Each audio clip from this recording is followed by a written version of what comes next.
오늘 우리에게 주신 하나님 말씀은 요한복음 6장 52절부터 69절의 말씀입니다. 신약 154페이지입니다.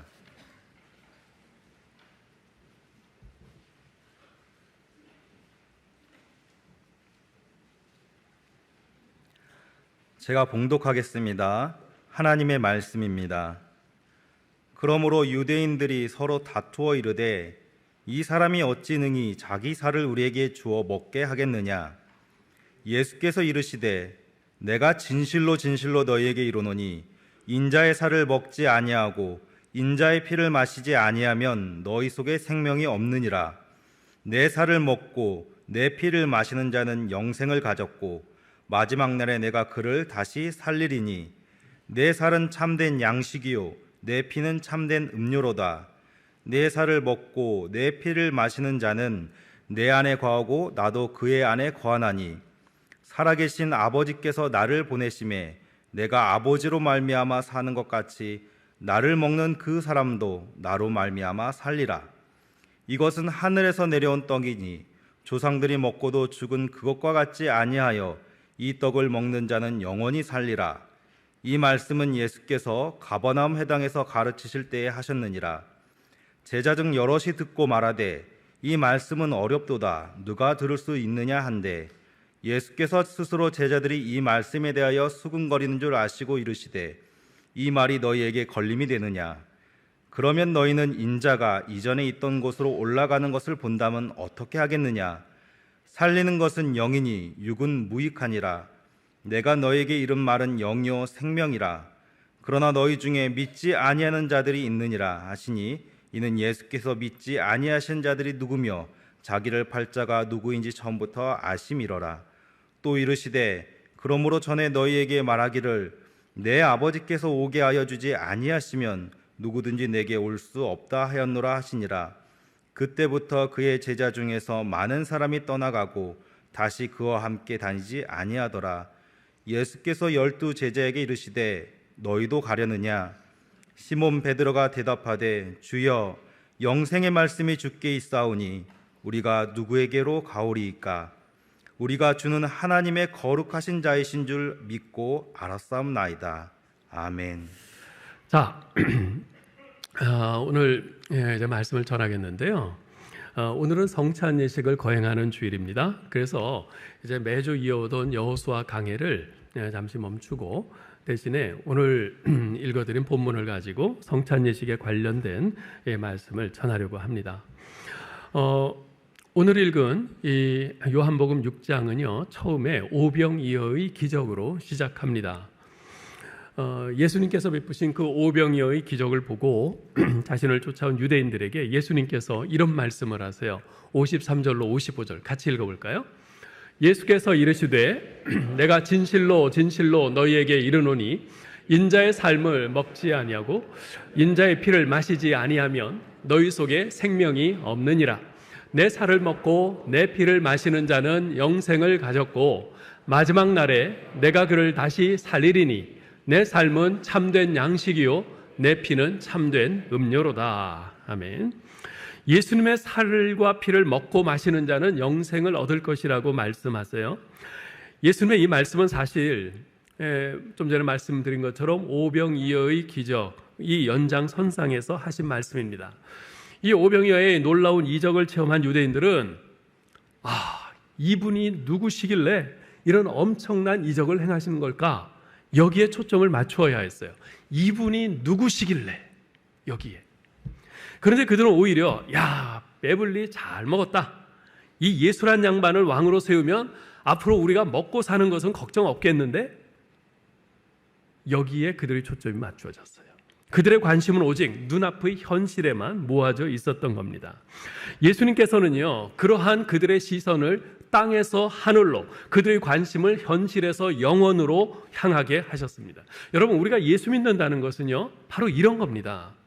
이 땅을, 눈앞의 현실을 무시하고 외면한다는 것이 아니라 그 너머를 바라볼 수 있는 눈을 갖는 겁니다. 그것이 예수 믿는 의미죠. 그래서 비록 현실은 고달프고 힘들지만 그것을 넘어 나를 사랑하시는 하나님의 사랑과 그분의 변함없는 약속을 신뢰하면서 현실의 어려움을 능히 견디고 인내하며 극복하며 감당해 나가는 것이죠. 자, 그런데 유대인들은 이 땅의 떡만을 생각하다 보니 나는 하늘에서 내려온 살아있는 떡이니 나를 먹으면 영생하리라고 하시는 예수님의 말씀을 결코 이해할 수가 없었습니다. 그래서 그들 사이에 논쟁이 벌어졌어요. 아니, 도대체 저게 무슨 말씀이야? 살을 먹고 피를 먹다니 우리가 식인종이야? 사실 이 예수님의 살을 먹고 피를 마셔야 영생을 얻는다고 하는 이 말은 세상 사람들은요 도저히 이해할 수 없는 말입니다. 도대체 이게 무슨 말입니까? 유대인들의 관념에서요 살과 피는 인간 전체를 의미합니다. 따라서 예수님의 살과 피를 먹고 마신다는 말은 곧 예수님의 인격 전체를 믿는다는 의미입니다. 곧 예수님의 존재와 성품을 믿는 것이죠. 예수님께서 하신 말씀과 행하신 모든 일들을 믿는 것입니다. 제가 한번 묻죠. 여러분들은 예수님의 존재를 믿으십니까? 잘 안 믿으시네요. 네. 위층에 있는 우리 학생들, 여러분은 예수님의 존재를 믿으세요? 이렇게 표현하라네요. 네, 그래요. 좋습니다. 근데 여러분, 제가 묻는 이 질문은요, 단순히 그분이 2000년 전 저 팔레스틴 땅에 존재하셨던 분임을 믿느냐는 말이 아닙니다. 그분이 영원전부터 존재하신 하나님이심을 믿느냐는 말입니다. 본래 하나님이신 그분이 이 땅에 인간의 몸을 입고 오신 분이심을 믿느냐는 것입니다. 그분이 천지 만물을 창조하신 전능하신 하나님을 믿느냐는 것이에요. 또 묻겠습니다. 여러분은 예수님의 성품을 믿으세요? 그분이 한 점의 죄도 허물도 없으신 거룩하시고 온전하신 분이심을 믿으십니까? 그분이 자신에게 침뱉고 모욕하고 때리고 십자가에 못 박는 자들까지도 끝까지 사랑으로 품으시는 사랑 그 자체이심을 여러분 믿으십니까? 또 묻겠어요. 여러분은 예수님께서 하신 말씀과 그분이 행하신 모든 일들을 믿으시나요? 그분이 하신 모든 말씀이 내게 이해가 되건 안 되건 참이요 진리임을 여러분은 믿으십니까? 복음서에 기록된 그분의 모든 행적이 사실임을 믿으세요? 물로 포도주를 만드시고 물 위를 걸으시고 거센 풍랑을 잠잠케 하시는 등 물리적인 법칙, 자연 법칙들을 초월하여 행하신 그 모든 일들이 사실임을 믿으십니까? 온갖 병자들을 고치시고 심지어 죽은 자를 살리신 것을 허무맹랑한 신화나 소설로 생각하지 않고 그것이 실제 역사 속에서 일어났던 사실임을 여러분 믿으시나요? 무엇보다도 그분이 십자가에서 죽으신 것이 바로 여러분 자신의 죄를 대신해서 죽으신 대속의 죽으심을 여러분은 믿으십니까? 그래서 그분을 나의 구원자, 나의 주님으로 믿는 자는 그 모든 죄가 용서함 받을 뿐만 아니라 하나님의 자녀가 되며 마침내 천국에 들어가 영생을 누리게 된다는 이 사실을 여러분 분명히 믿으십니까? 네. 그렇다면 여러분은 예수님의 살을 먹고 피를 마신 분들입니다. 왜냐하면 예수님의 살을 먹고 피를 마신다는 것은 예수님의 전부, 특별히 십자가에서 죽으시고 부활하신 예수님을 믿는 것을 의미하기 때문입니다. 우리가 세례를 받을 때 바로 이 고백을 하죠. 예수님께서 십자가에서 죽으신 것은 내 죄를 대신해서 날 위해서 죽으신 것임을 고백하죠. 그리고 세례 받는 겁니다. 그리고 잠시 후에 행할 성찬식에서 우리가 떡을 먹고 포도주를 마실 때 우리는 이 믿음을 다시 고백하는 것이죠. 자, 그러면 이렇게 예수님의 살을 먹고 피를 마시면 어떤 결과가 생깁니까? 오늘 본문에서 예수님께서는 세 가지 결과가 있을 것이라고 말씀을 하세요. 첫째는 영생입니다. 54절에서 이렇게 말씀하시죠. 내 살을 먹고 내 피를 마시는 자는 영생을 가졌고, 58절에선 이 떡을 먹는 자는 영원히 살리라 그랬어요.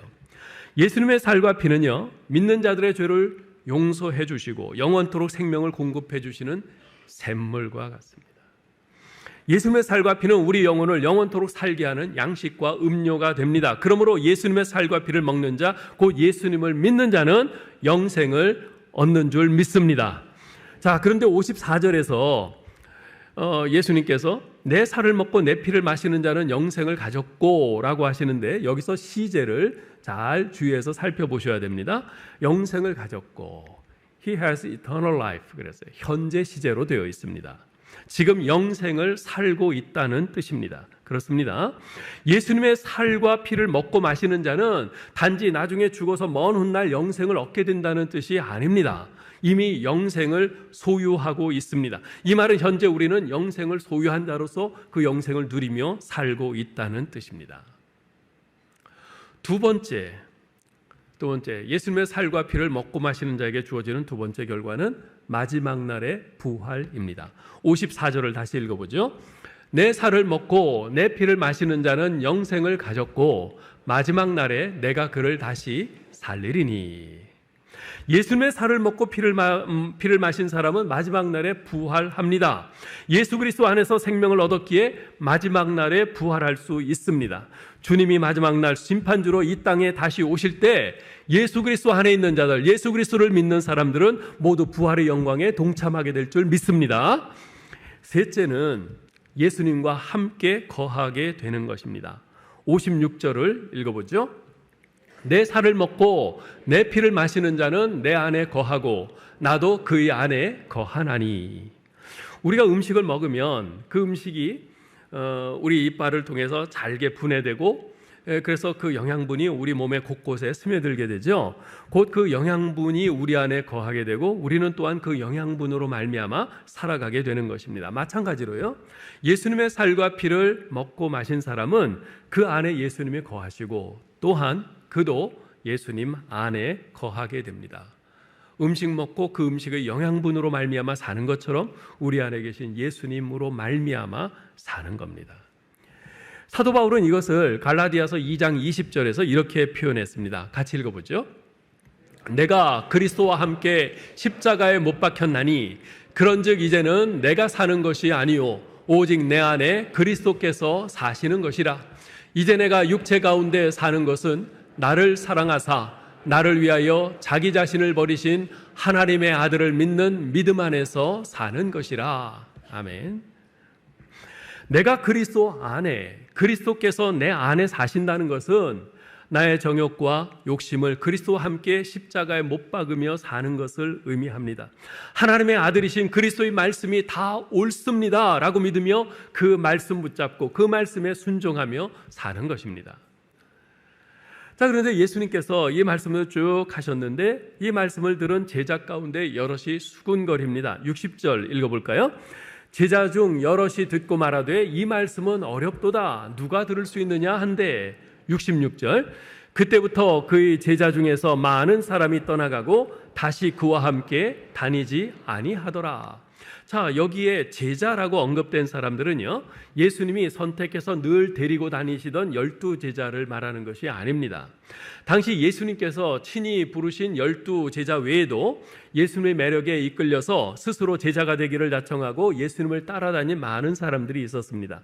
예수님께 등 돌리고 떠나간 수많은 제자들은 바로 그들이었어요. 자, 그들이 수군거린 까닭이 뭡니까? 예수님의 말씀이 어렵다는 겁니다. 이해가 안 된다는 겁니다. 자, 그러면 도대체 예수님의 어떤 말씀이 그렇게 어렵다는 것이었을까요? 앞서 예수님께서는 오병이어의 기적을 보고 환호하며 쫓아오는 무리들에게 나는 하늘에서 내려온 생명의 떡이다, 나를 믿는 자는 영생할 것이다 라고 말씀을 하셨어요. 그러자 그들은 서로 수군거리고 논쟁하면서 어렵다고 불평하는 겁니다. 사실 좀 어렵죠. 예수님을 먹어야 산다, 예수님을 먹어라, 이 무슨 말인가? 사실 예수님이 하신 말씀은요, 영적인 비유의 말씀입니다. 예수님의 몸을 식인종처럼 실제로 뜯어먹고 그 피를 마시라는 말씀이 아닙니다. 그들이 이 사실을 모를 리 없었어요. 따라서 그들이 열린 마음, 겸손한 마음으로 예수님께서 말씀하신 내용들을 찬찬히 곱씹으면서 깊이 묵상했다면 결과는 많이 달랐을 겁니다. 왜냐하면 그들은 과거 그런 경험이 그들의 역사 속에 있었던 것을 알거든요. 과거 그들이 조상들이 출애굽했을 때 광야에서 40년 동안 이렇게 살면서 뭘 먹고 살았습니까? 아무것도 없는 광야에서 뭐 먹고 살았어요? 하늘에서 내려오는 떡을 먹고 살았어요. 그 떡이 뭐죠? 만나였잖아요. 하나님께서 하늘에서 매일 내려주시는 그 만나를 먹고 그들은 살 수 있었습니다. 예, 그들은 그것을 전해 들어서 잘 알고 있어요. 그리고 그것을 확실히 믿었어요. 하나님이 내려주시는, 하늘로부터 내려오는 그 떡을 먹고 우리가 사는 것이다.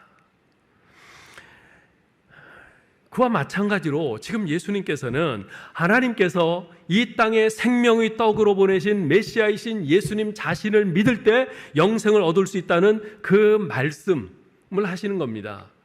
그들이 조금만 깊이 묵상하고 생각했다면 이 말씀을 능히 깨닫고 이해할 수 있었을 거예요. 왜냐하면 이제까지 예수님께서 보여주신 것들이 많거든요. 예수님께서 보여주신 그 수많은 이적들, 또 예수님께서 말씀하신 그 수많은 주옥 같은 천국 복음의 말씀들, 그 말씀들을 다 듣고 보았어요. 그것을 가만 생각을 한다면 이 예수님이야말로 하나님께서 하늘로부터 보내주신 생명의 떡 메시아구나. 예수님이 말씀하신 이 생명의 떡은 바로 메시아로 이 땅에 오신 예수님 자신이구나. 그 예수님을 믿어야 우리가 영생을 얻는다는 말씀이구나. 능히 알 수 있었을 겁니다. 그러나 그들의 마음은요, 편견으로 가득 차 있었습니다. 사실 그들은 오병이어의 기적을 통해서 예수님이 어떤 분이신지 이것을 깊이 생각했어야 되는데, 그랬더라면 아마도 그들은 예수님이 하나님께서 이 땅에 생명의 떡으로 보내신 메시아 구원자이심을 깨닫게 되었을 텐데, 그런데 이 예수님을 찾아다닌 유대인 무리들은 그런 것은 관심이 없었어요. 그저 예수님 통해서 자신들의 육신의 배고픔, 이 문제가 해결되는 것이 중요했어요. 예수님만 따라다니면 자신들의 가난과 궁핍의 문제가 해결될 것이라는 이 생각으로만 가득 차 있었어요. 예수님은 우리의 현실적인 문제를 해결해 주시는 분, 따라서 이분을 우리 왕으로 삼으면 먹고 사는 문제는 걱정 없어. 게다가 로마의 식민 통치를 받고 있는 작금의 이 수치스러운 정치적 상황도 다 해결이 될걸? 이런 편견을 가지고 예수님을 대하고 예수님을 따라다니고 있으니 나는 하늘에서 내려온 생명의 떡이다. 나를 먹으면 영생할 것이다. 라는 예수님의 말씀이 귀에 들어올 리도 없고 설사 귀에 들어온다 해도 이해될 리 만무한 것이죠. 제가 고등학교 1학년 때요, 1학년이 거의 끝나갈 무렵인 12월 초에 학교에서 모의고사를 봅니다. 그 모의고사를 보았는데 그때 수학시험에서 도저히 이해가 안 되는 문제가 하나 나왔어요. 시험이 끝나면 그 친구들하고 같이 이렇게 답안을 좀 맞춰보고 그러지 않습니까? 그런데 아무도 그 문제를 풀지 못하는 거예요. 문제 자체가 이해가 되질 않았어요. 그래서 우리들끼리 결론을 내렸습니다. 이건 문제가 틀린 거다. 선생님이 잘못 출제하신 거야. 다음 날 수학 시간에 우리가 선생님께 질문했습니다. 선생님, 그 8번 문제 그거 혹시 틀린 거 아닌가요? 그랬더니 선생님이 빙긋이 웃으시면서 야 이놈들아, 니놈들이 못 풀면 문제가 틀린 거냐? 그랬어요. 니들이 못 풀면 문제가 틀린 거냐? 그랬어요. 그러면서 문제를 풀어주시는데 당시 저희 때 교과 과정에서는요, 고1 때까지는 실수의 영역에서만 그 문제가 나왔어요. 그리고 그것만 배웠어요. 실수의 영역에서의 수학만 다뤘어요. 그런데 생전 보도 못한 그 허수라는 그 개념의 문제가 나온 거예요. 그건 2학년 때 배우는 거거든요. 그러니까 1학년 말에 보는 모의고사에서 선생님이 이제까지 배운 것을 총 정리하는 그런 문제를 내시면서 아직 배우지 않은 2학년 때의 문제도 하나를 쓱 끼워 넣으신 거예요. 그러니 뭐 우리가 알 리가 있나요? 허수의 존재는 아예 생각조차도 못했던 우리의 편견이 그 문제는 틀렸다라는 결론을 내렸던 거죠.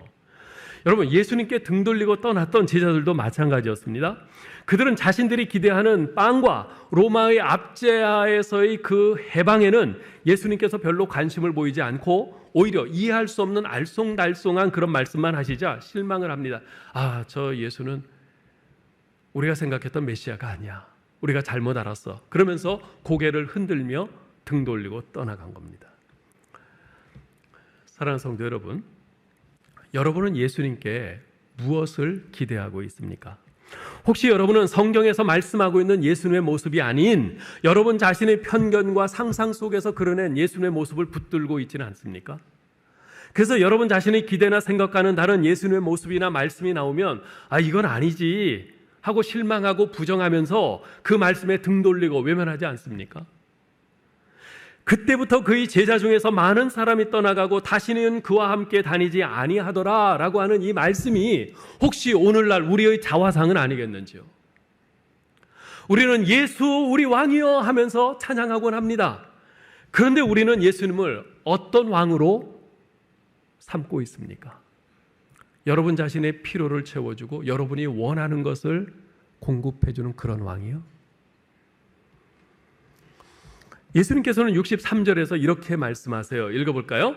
살리는 것은 영이니 육은 무익하니라. 내가 너희에게 이른 말은 영이요 생명이라. 무슨 말입니까? 내가 너희에게 가르치려고 하고 너희에게 깨우치려고 하는 것은 영에 관한 싸움이요 생명에 관한 싸움이며 내가 너희에게 주려고 하는 것은 영원한 생명이다. 바로 이 말씀입니다. 그렇다면 예수님께 나오는 우리의 기대도 여기에 초점이 맞춰져야 할 겁니다. 예수님께서는 아라고 가르치시는데 우리는 자꾸 거라는 것을 초점을 맞추고 그것을 쫓아가면 안 되지 않습니까? 예? 예수님에 대한 우리의 믿음도 이것을 지향해야 합니다. 그래서 정말 여러분 예수 믿는다는 것은요, 이 짧은 인생에서 손해보고 뒤처지고 고생하고 심지어 짓밟히고 찢기는 한이 있어도 우리는 예수님께서 우리에게 가르치려고 하신 그 영혼을 준비하겠다는 결단인 것입니다. 이게 예수 믿는 것이에요. 예수님은 이걸 가르치시는 것인데 육에 대해서가 아니라 영에 대해서 우리의 궁극적인 우리의 영원한 삶인 그 궁극적인 그 영생과 그 영에 대해서 가르치시는 것인데 우리는 자꾸 육에 대한 것만 바라보고 그것만 구하고 그것만 달라고 하니 예수님과는 초점이 안 맞는 거죠. 예? 다시요. 여러분 예수 믿는다는 것은 이 짧은 인생에서 육적으로는 손해보고 육적으로는 뒤처지고 육적으로 고생하고 심지어 짓밟히고 찢기는 한이 있어도 우리 주님께서 우리에게 보여주고 가르치고자 하신 그 영혼을 준비하겠다는 결단인 것입니다. 이것을 놓치면 우리 신앙생활은 언제든지 뒤집힐 수 있습니다. 지금 예수님께 등 돌리고 떠나간 제자들에게서 그것을 볼 수 있지 않습니까? 예수님께서 오병이어의 기적을 행하시자 열렬히 환호하면서 저 예수를 우리의 왕으로 삼자 이러면서 쫓아왔던 그들의 것만 지금 당장 필요한 현실의 떡이 채워지지 않자 미련 없이 등 돌리고 떠나가 버렸잖아요. 여러분 이것은 단지 2000년 전 그들만의 문제가 아닙니다. 오늘을 살아가는 바로 우리들의 문제이기도 합니다.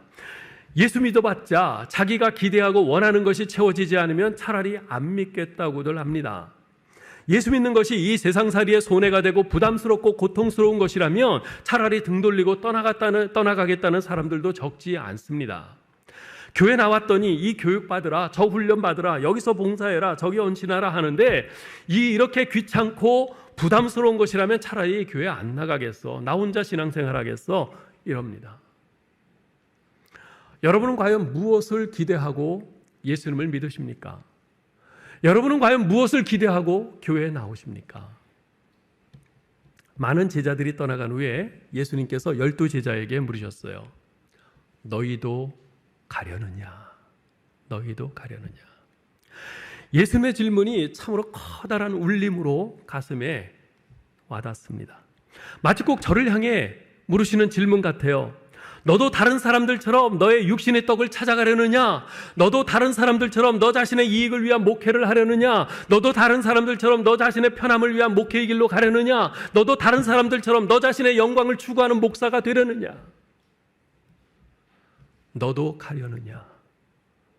예수님의 이 질문이 여러분에게는 어떤 의미로 여러분 가슴에 와닿고 있습니까? 너도 가려느냐? 예수님의 질문에 대해 베드로가 이렇게 대답합니다. 68절 읽어보죠. 주여, 영생의 말씀이 주께 있사오니 우리가 누구에게로 가오리까? 여기서 우리는 떠나버린 자들과 남아있는 자들 간에 확연히 드러나는 큰 차이점을 볼 수 있습니다. 예수님을 따라왔다가 떠나버린 자들은 육신의 떡을 찾아왔던 자들인 반면 남아있는 자들은 생명의 말씀 때문에 남아있는 것입니다. 결코 기적 때문에 남아있는 것이 아닙니다. 어떤 물리적인 이득이나 현실적인 축복 때문에 남아있는 것도 아닙니다. 이들은 모든 이들이 떠나는 그 순간에도 생명의 말씀, 진리의 말씀을 붙들기 위해 끝까지 예수님 곁에 남아 있었던 것이죠.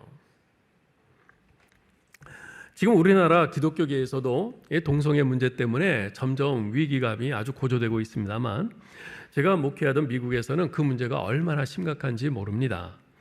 미국 최대 장로 교단인 PCUSA, 미국 장로교 교단은요, 지난 2011년부터 총회에서 동성애자에 대한 목사 안수를 허용했습니다. 뿐만 아니라 동성 결혼도 인정을 하고 교회에서 동성 결혼식을 해줍니다. 그러자 교단 내에 많은 교회들이 우리는 거기에 동의할 수 없다 그러면서 반발하고 교단을 떠났어요. 자, 그런데 적지 않은 교회들은 이 동성애에 반대하면서도 선뜻 교단을 탈퇴하지 못하고 주저주저합니다. 그 이유가 뭔가? 그 이유는 교회 재산 문제 때문이었어요. PCUSA 교단은요, 그 교단에 가입하면 교회 재산이 전부 교단 소속 노회 소속으로 되게 됩니다. 그래서 교단을 탈퇴하려면 교회 재산을, 건물부터 해서 재산을 다 남겨두고 떠나야 되는 것이에요. 그러니 탈퇴하고 싶어도 교회 재산 때문에 주저하는 교회들이 많은 거죠. 물론 이 PCUSA 교단에서는 이 동성애 문제로 교단 내에 갈등이 심해지고 또 탈퇴하는 그 교회들에서 소송을 걸어가지고, 아니 우리가 이 교회 건축할 때에 교단에서 노회에서 무슨 돈 한 푼 지원해 준 적 있느냐, 전부 우리 성도들이 헌금해서 지은 것인데 왜 우리가 교단을 탈퇴할 때 이 건물을 다 노회에서 가져야 되느냐, 그러면서 소송을 제기하고 그게 문제가 되니까 이 교단에서는 은혜로운 결별이라는 이 정책으로 교단의 탈퇴를 용인을 합니다. 그렇지만 탈퇴할 때 막대한 액수의 탈퇴금을 지불해야만 합니다. 그렇게 이제 정책을 좀 바꿨어요. 그럼에도 불구하고 많은 재산을 포기하면서까지 우리는 하나님께서 금하신 비성경적인 이 동성 결혼에 반대한다 그러면서 탈퇴하는 교회들도 꽤 있습니다. 일례로 산호세에 위치한 성도 4,000명 규모의 멜로팍 장로교회가 있는데요.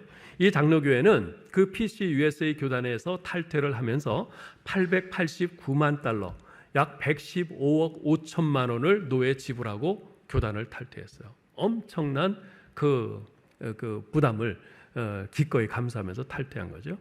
또한 미네아폴리스에 있는 호프 장로교회는요, 이 교단에서 탈퇴하는 조건으로 교단에 120만 불, 15억 6천만 원과 건물 한 채를 양도하기로 노예와 합의하고 떠났습니다. 등록 교인이 1200명, 매주 출석하는 교인이 650명 정도의 그런 교회인데요. 그 교회에서 15억 6천만 원과 건물 하나를 주면서 그렇게 탈퇴를 한 겁니다. 상당한 출혈이지만 우리는 성경적인 우리의 신앙을 고수하겠다, 그러기 위해서 기꺼이 감수하기로 한 거죠. 이들 교회들은 성경적인 신앙을 지키고 하나님의 말씀에 순종하기 위해서 기꺼이 그런 힘든 결단을 내렸던 겁니다. 저는 이 사건들을 보면서 우리 그리스도인은 예수님과 세상 양쪽 모두로부터 너희도 가려느냐는 질문을 받고 있다는 생각이 들었습니다. 예수님께서는 우리를 향해서 영생의 떡, 생명의 말씀이 여기 있는데 그럼에도 불구하고 너도 다른 사람들처럼 육신의 떡을 찾아서 떠나려느냐, 이렇게 질문하십니다. 마찬가지로 이 세상도 우리를 향해서 지금 당장 내게 필요한 육신의 떡이 여기 있는데 그럼에도 불구하고 너도 저 바보 멍충이들처럼 눈에 보이지 않는 영생의 떡, 언제 주어질지 모르는 그 영생의 떡을 찾아 떠난다고 그렇게 바보 같은 짓을 할래? 그러면서 질문하며 도전하고 있습니다. 이런 상황 속에서 예수님의 도전에 순종할 것인가, 아니면 세상의 도전을 따를 것인가 하는 것은 오롯이 여러분 자신의 선택과 결단에 달려 있습니다. 우리 기독교의 영원한 고전 가운데 하나인 토머스 A. 캠피스의 그리스도를 본받아라는 책에 보면 이런 내용이 나옵니다. 구원을 얻고 천국에 가기 위해 예수님을 사랑하는 사람들은 많다. 그러나 예수님의 고난의 십자가를 함께 지려하는 사람들은 극히 드물다. 예수님을 믿고 행복과 축복을 누리려는 사람들은 많다. 그러나 예수 그리스도를 위한 희생과 아픔에 동참하며 고난을 기꺼이 감당하려는 사람들은 매우 드물다. 우리 예수님께서 마태복음 7장에서 말씀하셨습니다. 좁은 문으로 들어가라. 멸망으로 인도하는 문은 크고 그 길이 넓어 그리로 들어가는 자가 많고 생명으로 인도하는 문은 좁고 길이 협착하여 찾는 자가 적음이라. 예수님께서는 오늘도 세상의 편한 길, 쉬운 길, 넓은 길, 재미있는 길, 자기가 원하는 길을 찾아가려는 우리들에게 물으십니다. 너희도 가려느냐? 오늘 성찬 예식을 통해 날 구원하시기 위해 십자가에서 찢기시고 흘리신 예수 그리스도의 몸과 피를 받는 우리에게 물으시는 주님의 질문입니다. 너희도 가려느냐? 여러분의 대답과 선택은 무엇입니까? 바라기는 베드로처럼 주여 영생의 말씀이 주께 있사오니 우리가 누구에게로 가오리까? 답변하며 주님의 말씀을 따르기로 선택하는 저와 여러분 될 수 있기를 주님의 이름으로 축원합니다.